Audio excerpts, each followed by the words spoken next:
Shalom, shalom, peuple de Dieu. Que Dieu vous bénisse. C'est une joie de revenir encore vers vous ce soir, afin de continuer l'enseignement sur les 5 pierres qu'a ramassé David dans le Jourdain. Nous avons vu déjà 3 pierres sur 5. Nous avons vu la pierre du passé, la pierre du passé que nous avons vue, la pierre de la prière, la pierre de la priorité. Donc, ce sont ces 3 pierres que nous avons vues concernant la bataille avec le Goliath. Les Goliaths seront toujours là, même si vous avez vaincu un autre apparaîtra. Et nous sommes dans une bataille incessante. Mais nous avons déjà la victoire.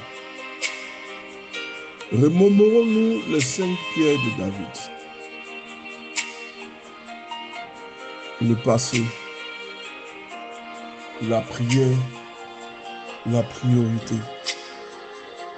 Ce que nous allons voir ce soir, c'est la 4e pierre que David a utilisée pour renverser Goliath.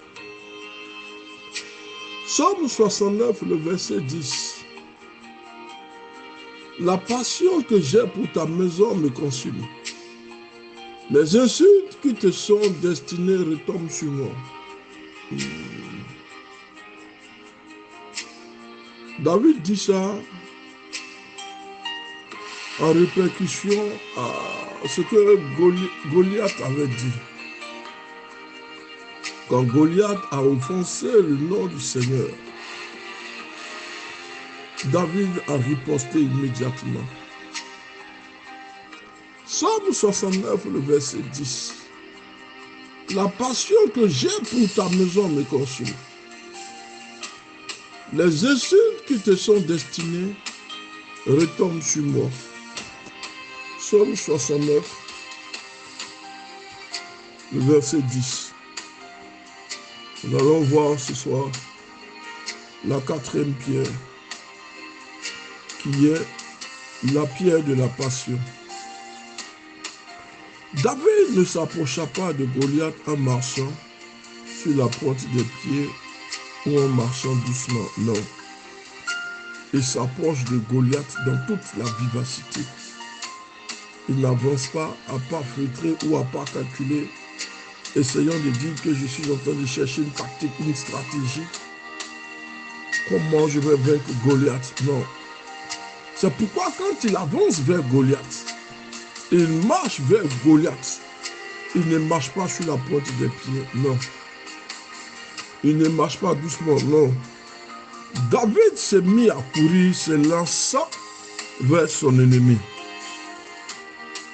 David courut à toute vitesse pour se placer et affronter le Philistin. 1 Samuel 17, verset 18. Ce qui montre comment Dieu a déjà préparé David dans la forêt, dans la broussaille, à affronter les animaux. Lorsqu'une brebis était prise, David poursuivait le lion et l'ours.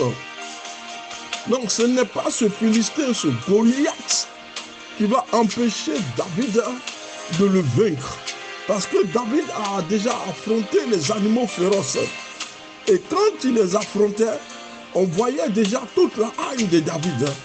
Comment il court pour poursuivre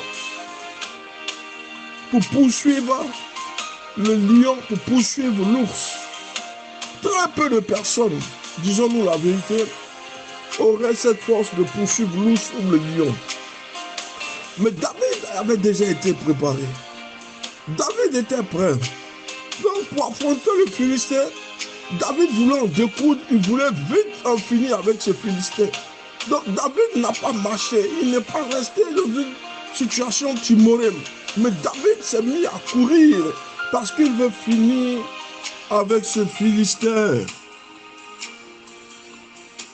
L'impatience de David en découle s'explique par l'indignation qu'il ressent au plus profond de lui-même envers ses ennemis qui se moquent de Dieu. Ceux qui se moquent de Dieu, dans le cas de Goliath, auront affaire à David. Quand nous lisons le psaume 69, le verset 10, la passion que j'ai pour la maison me consume. Les insultes qui te font destiner, qui te sont destinées retombent sur moi. David s'érige en défenseur, quand bien même Dieu n'a pas besoin de défenseurs. Mais le fait que le nom de l'Éternel soit bafoué, a été bafoué de la sorte, a provoqué le courroux, la colère de David. De sorte que ça a galvanisé les forces de David, ça a décuplé les forces de David, et David veut en finir avec ce Philistin. Il était impatient. Il ressentait de l'indignation au plus profond de lui-même. Pour ceux qui se moquent du Seigneur, David avait une passion furieuse. Une passion furieuse l'animait. Et cette passion se fait l'écho, sinon un peu à la ressemblance de Jésus de Nazareth, le jour où Jésus s'est mis à chasser les marchands qui envahissaient les parvis du temple de Jérusalem, dans le livre de Matthieu 21, le verset 12. C'est-à-dire que la maison de Dieu est sacrée. Le lieu où nous allons prier l'Éternel est un lieu sacré. Il y a des choses qu'on ne peut pas faire dans la maison de Dieu. On ne peut pas insulter le nom de Dieu. La Bible même nous dit que le péché contre le Saint-Esprit est un péché irrémissible. Jésus ne pouvait pas admettre dans la maison du Seigneur que les gens viennent vendre, les gens font du commerce dans l'église. N'y a-t-il pas d'autres lieux de commerce que ceux qui se trouvent dans la maison de Dieu? La maison de Dieu est-elle devenue un endroit où il n'y a que du commerce, il y a la prière? Où est passée la prière? L'adoration, où les gens se prosternent 24 heures sur 24. Où est passée cette adoration de Dieu? La maison de Dieu est-elle devenue un lieu, un endroit, un commerce, un lieu d'échange, de vente et d'échange? De la même manière, David s'est senti offusqué. Lorsque le Goliath a commencé à parler du Seigneur, a commencé à dénigrer le nom de Dieu, c'est cette même colère passionnelle qui a envahi Jésus de Nazareth quand il a vu des gens vendre dans la maison de Dieu. Si vous voulez vendre, ce n'est pas interdit. Mais il y a des endroits où le commerce n'est pas possible. Et cela a entraîné la colère de Jésus dans le temple de Jérusalem. Alors nous posons la question. Quelle est aujourd'hui notre passion, nous, pour l'intérêt divin?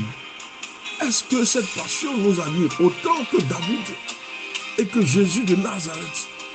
Cette passion nous anime-t-elle? Est-ce que cette passion nous anime autant que Jésus, autant que David? Avons-nous une passion pour l'intérêt des choses divines? L'intérêt des choses divines, est-ce qu'elle nous anime aujourd'hui? Ou bien, sommes-nous devenus un peu trop blasés pour réagir comme David au Jésus de Nazareth? Peut-être quand étions-nous plus jeunes, nous étions passionnés à l'idée de passer du temps en compagnie de Jésus chaque jour. Mais avec le temps, l'enthousiasme s'est de peu à peu émoussé. On sent la fatigue. On multiplie les excuses. L'intérêt, l'attachement pour le royaume s'est refroidi automatiquement. On n'a plus l'engouement. Même lorsque le lieu sacerdotal est bafoué, on n'en a plus. Lorsque le nom de Dieu est mis par terre, on n'en a plus. On fait ce qu'on veut. L'enthousiasme qu'on avait dès le départ s'est refroidi automatiquement. Parce que l'Éternel nous a mis dans une opulence. Alors, nous avons abandonné son nom. Nous l'avons abandonné. Notre enthousiasme s'est refroidi. Est-ce qu'aujourd'hui, nous nous reconnaissons dans les paroles de Jésus lorsque ces paroles ont été adressées à l'église d'Éphèse, indiquant ainsi: j'ai un reproche à te faire. Tu ne m'aimes plus comme au début. Souviens-toi, tu avais bien commencé et puis tu es tombé. Alors change ta vie. Agis comme tu agissais au début. Le Seigneur nous demande ce soir de changer de direction. Avant, nous avons du zèle pour le royaume. Mais pourquoi notre zèle s'est-il refroidi bizarrement? Est-ce les difficultés qui ont refroidi nos zèles? Ou l'abondance qui nous a refroidi? Que ce soit dans un camp comme dans l'autre, le Seigneur constate un refroidissement au niveau de ta vie, au niveau de ton ministère. Le Seigneur veut que tu te remettes maintenant. Même si tu es tombé plusieurs fois, ce n'est pas là le problème. Tu dois te relever avant qu'il ne soit tard. N'écoute pas les autres qui te culpabilisent.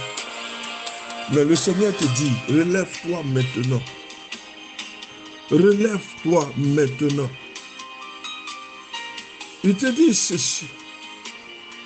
J'ai un reproche à te faire. Tu ne m'aimes plus comme avant, souviens-toi. Tu avais bien commencé, puis tu es tombé.